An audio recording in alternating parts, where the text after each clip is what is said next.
রাজনৈতিক উত্তেজনার মধ্যে এবার মুখোমুখি গণ অধিকার পরিষদ ও জাতীয় পার্টি। জাতীয় পার্টির কার্যালয়ে হামলার অভিযোগ ঘিরে এক পক্ষ অন্য পক্ষকে সন্ত্রাসী সংগঠন আখ্যা দিচ্ছে, নিষিদ্ধের দাবিও তুলছে পাল্টাপাল্টি। গণ অধিকার পরিষদ যেমন জাতীয় পার্টির কার্যক্রম নিষিদ্ধের দাবি তুলেছে, তেমনি জাতীয় পার্টির একাংশের মহাসচিব শামীম হায়দার পাটোয়ারিও সন্ত্রাস বিরোধী আইনে গণ অধিকার পরিষদকে নিষিদ্ধের আহ্বান জানিয়েছেন। প্রশ্ন উঠছে, এই সহিংস রাজনীতির দায়ভার তবে কার? শুধু প্রতিপক্ষের নাকি সরকারেরও দায়িত্ব আছে প্রতিরোধে? ৫ সেপ্টেম্বর রাতে রাজধানীর কাকরাইলে জাতীয় পার্টির কেন্দ্রীয় কার্যালয়ে সাংবাদিকদের সঙ্গে আলাপকালে পাটোয়ারি অভিযোগ করে বলেন, যারা রাজনৈতিক কার্যালয়ে আগুন দেওয়ার কর্মসূচি দেয় তারা কোনো রাজনৈতিক দল নয়, বরং তারা একটি সন্ত্রাসী সংগঠন। আজ জাতীয় পার্টির অফিসে গণ অধিকার পরিষদের কর্মীরা সন্ত্রাসী হামলা চালিয়েছে। তারা আগুন দেওয়ার মতো অপরাধের সঙ্গে জড়িত, এর দায় তারা এড়াতে পারে না।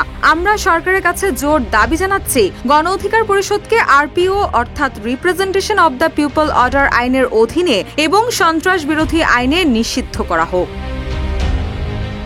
ওয়ালটন এখন দেশের সীমানা পেরিয়ে পৌঁছে গিয়েছে ৫০টিরও বেশি দেশে। ওয়ালটন, ঘরে ঘরে, বিশ্বজুড়ে। জাপার মহাসচিব বলেন, রাষ্ট্র যদি আইন ও ন্যায়ের ভিত্তিতে চলে তাহলে এই সন্ত্রাসীদের ২৪ ঘন্টার মধ্যে গ্রেপ্তার করতে হবে। এই হামলার দায় সরকার এড়াতে পারে না। তিনি আরও অভিযোগ করে বলেন, যারা গণতন্ত্র ও শান্তিপূর্ণ রাজনীতির কথা বলছে তাদের হুমকি দেওয়া হচ্ছে, অথচ যারা মব তৈরি করে সহিংসতা চালাচ্ছে তাদের বিরুদ্ধে কোনো ব্যবস্থা নেওয়া হচ্ছে না। এভাবে দেশ চলতে পারে না। এ সময় নুরুল হক নূরের ওপর হামলার ঘটনায় বিচার বিভাগীয় তদন্ত কমিটি গঠনের সিদ্ধান্তকে স্বাগত জানিয়ে পাটোয়ারি বলেন, আমাদের পার্টি অফিসে হামলার বিষয়েও পৃথক বিচার বিভাগীয় তদন্ত কমিটি গঠন করতে হবে। আমরা ন্যায় বিচার চাই।